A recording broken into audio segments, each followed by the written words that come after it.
Hey everybody, Chadis Leo here, host of Our Native Land, and welcome to the show. Today's guest is Connie Crocker, or Wholesome. She was born in Chamenis and belongs to the Penelakut First Nation. She grew up on Galiano Island and is the fifth of six children. Her parents were both commercial fishers, and all of her brothers and sisters fish as well until the downturn of the industry. Connie and her husband have raised three children in Chamenis. She has deep roots and appreciation for the ocean and currently lives in Duncan on a family farm. Connie works with the Chamenis Valley Cultural Arts Society. Her role is to build long-lasting, positive relationships with the surrounding First Nations, including Cowichan, Halalt, Suminis, Layaxan, and Penelakut. I brought Connie on the show to talk about the announcement of the Indigenous Peoples Day virtual Facebook event for 2021. Connie, welcome to Our Native Land. Thank you for having me. Yeah, absolutely. No problem. So let's get right into it. Before we talk about the virtual event, can you tell me a little bit more about the Chemainus Valley Cultural Arts Society itself? Yes, I can. It is a not-for-profit formed 20 years ago.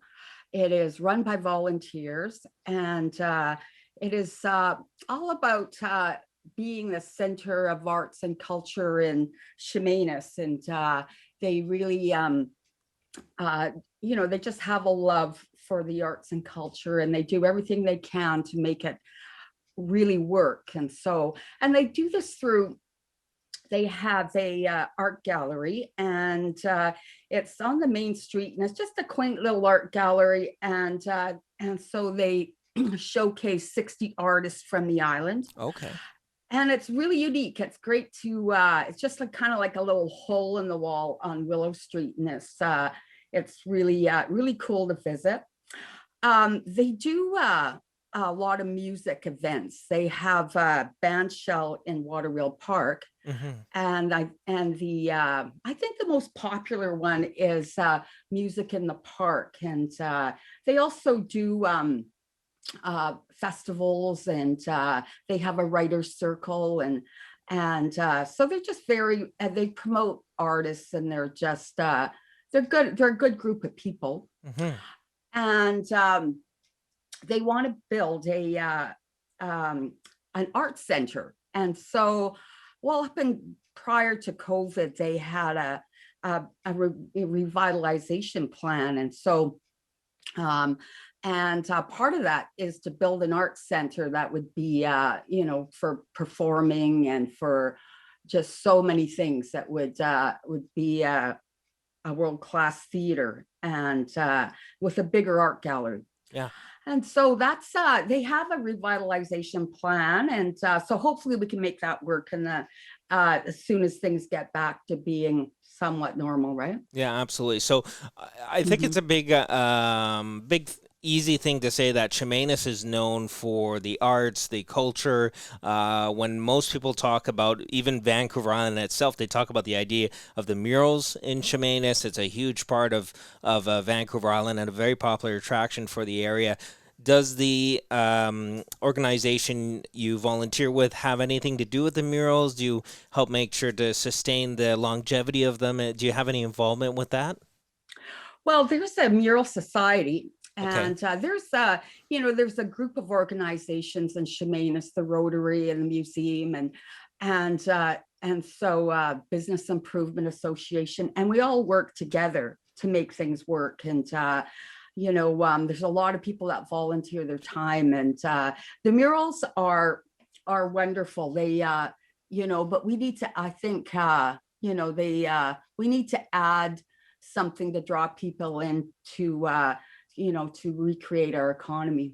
Mm-hmm. Absolutely. So the idea of what you guys are planning to develop is basically an art center and something to just complement what's already there. You know, the theater and the murals. You just want to keep building the art district of Chemainus. Is that correct? That's correct. Okay.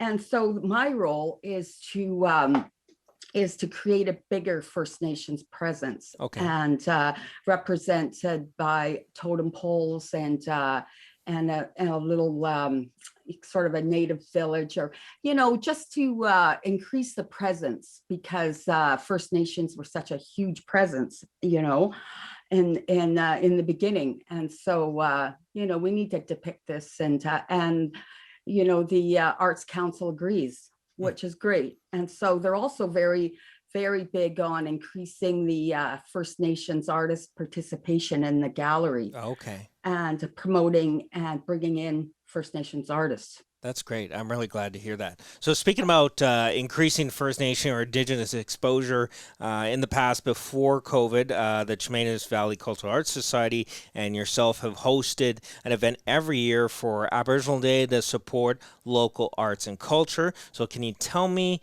a bit about what happened last year and how, like, if I was there last year, what would I expect? Well, last year it didn't occur because it was in the year before. So it'd be 2019. My apologies. Right. Okay. So it's a full day of programming, and it starts off with a prayer by our treasured elder Florence, and then it goes. We have a host, which is John Charlie, who's a wonderful fellow, and then throughout the day there's acts there's one every hour. And so there's lots of entertainment, and there's a feast that goes with it. And it's very popular. Everybody loves the Indian tacos.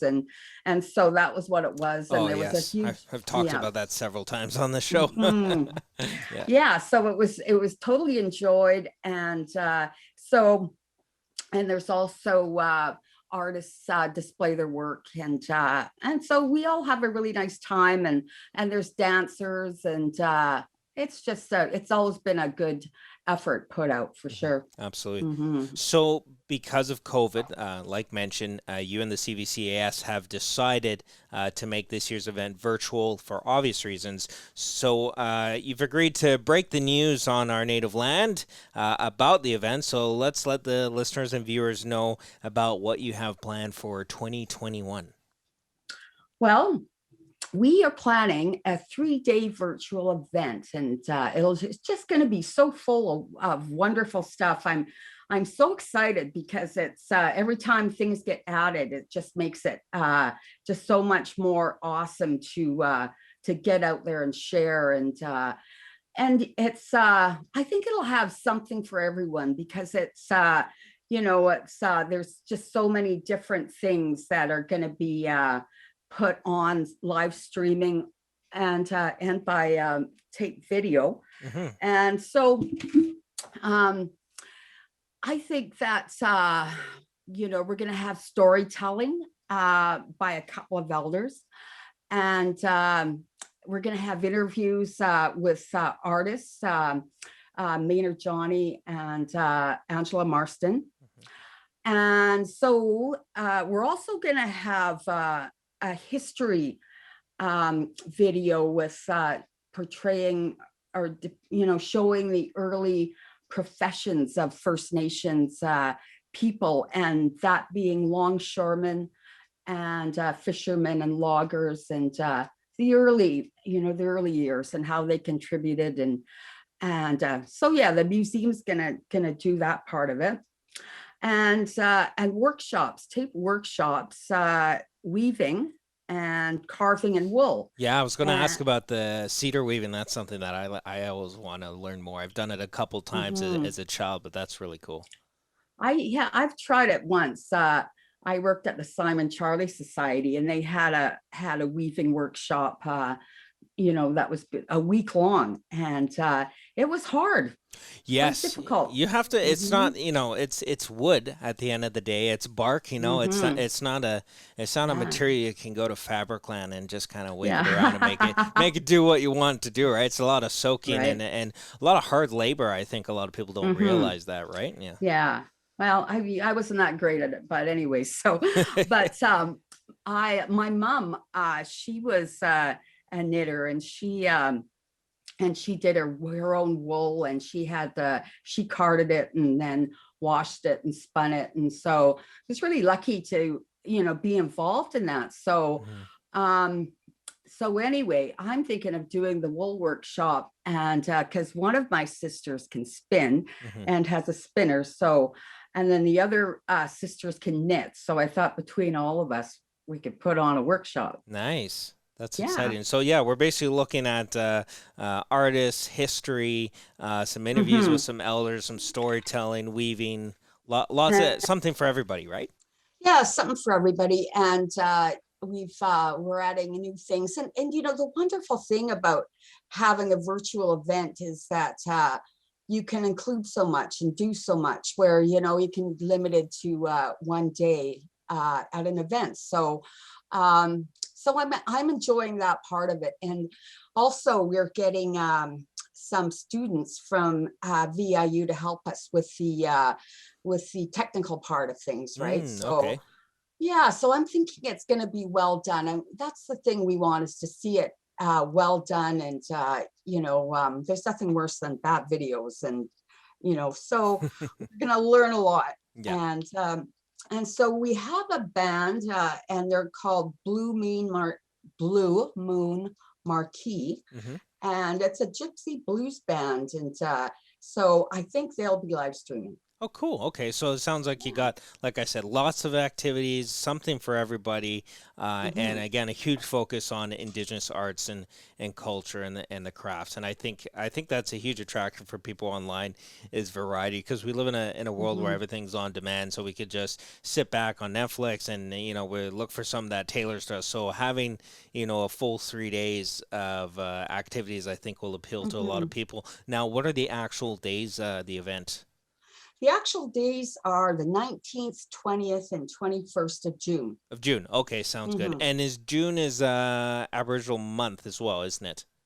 Yeah. Yeah. Hmm. Okay, They come fantastic. that way. So it lines Hmm. up well. So there's a lot of other projects that the Chemainus Valley Cultural Arts Society has been working on the past few years. So you mentioned a little bit at the beginning. You mentioned well, two things that are kind of up in front and center right now. It's the Welcome March in Chamenis and as well as the First Nation Carving Shed. Can you tell me a little bit about both of those? Yes, the Welcome March is it's a replacement. The old one had just worn out over the years, and so North Cowichan asked for some suggestions, and so I suggested First Nations Welcome March, and they said yes. So um, renowned carver Maynard Johnny Jr. has agreed to do it, and he is Penelakut descent. His mom's from Penelakut, and he's just got such vibrant, beautiful colors in his artwork. And so he's going to do a brushed metal uh, sculpture with salmon swimming Oh, upstream. And wow.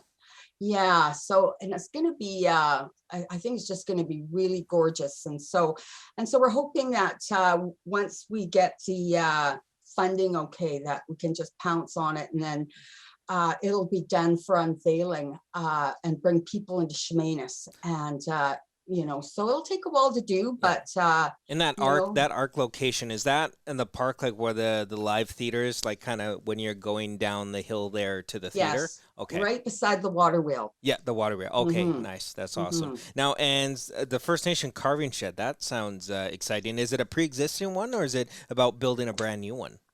Well, it's about building a brand new one, and it would be like like a classroom uh, designed in the form of a mini longhouse. Mhm. And so it would be a place where the 5 First Nations surrounding Chemainus could come and carve and network and sell their work. And it would also, I would like to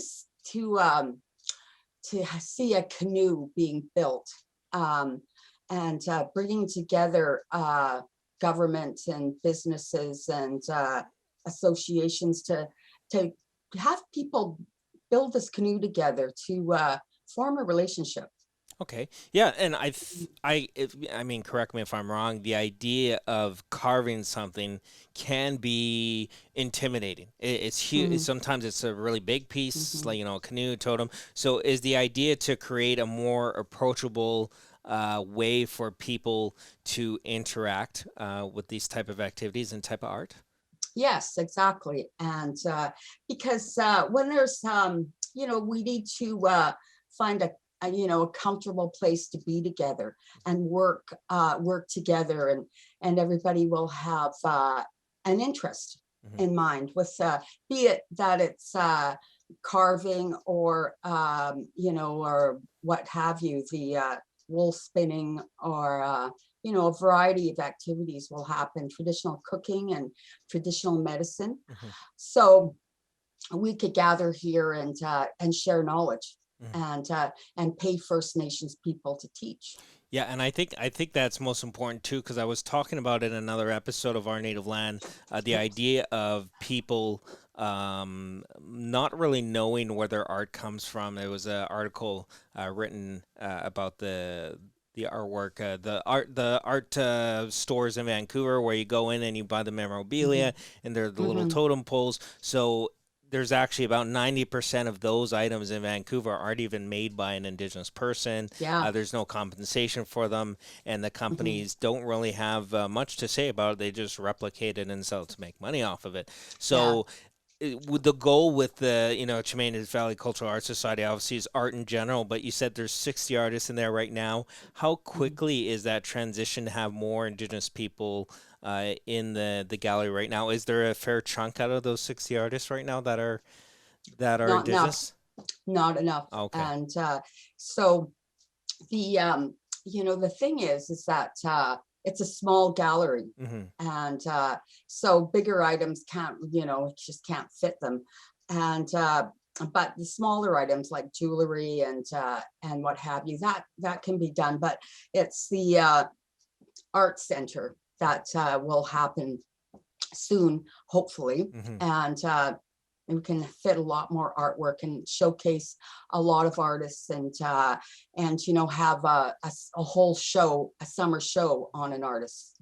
And so need space. Space is the big thing, right? So Hmm. speaking of space, Hmm. I don't know if you have an idea or if you're allowed to maybe tell me, is there some proposed areas in Chemainus right now where you're wanting to have this art studio space? Is there any kind of defined information you can give us regarding that?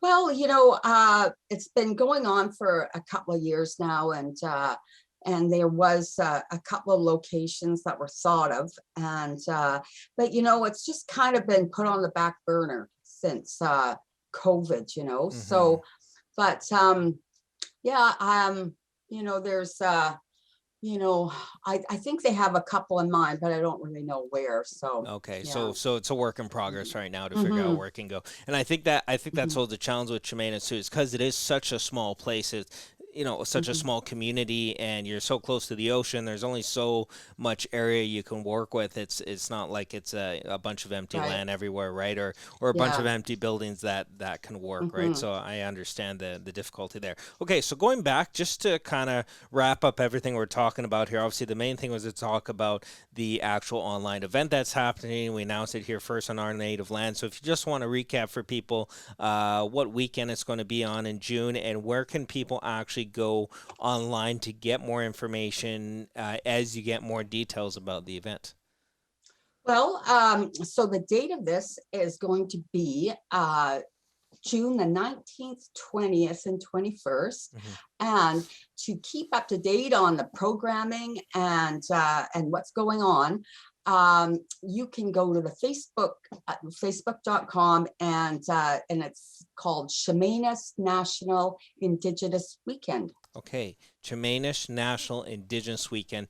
You heard it It's a here mouthful. first. Yeah, it is, but that's okay. Mhm. We'll write it in the description for the podcast so people can go on Facebook, search that up, and get more information regarding the event. Like we mentioned, it's the first time we're mentioning it publicly. There's still a little bit more work to do to get all those fine details, but it sounds like you guys are on a really good path. You got a really good idea of what you're going to do. And the great thing about doing stuff on Zoom, in my opinion, or online classes, is it takes a little bit the pressure off the physical being of getting people all together physically and getting Mhm. the space. So I think it's going to be good. It sounds like you guys have it all Yes. figured out. I really appreciate you taking the time to share the event with me and our listeners.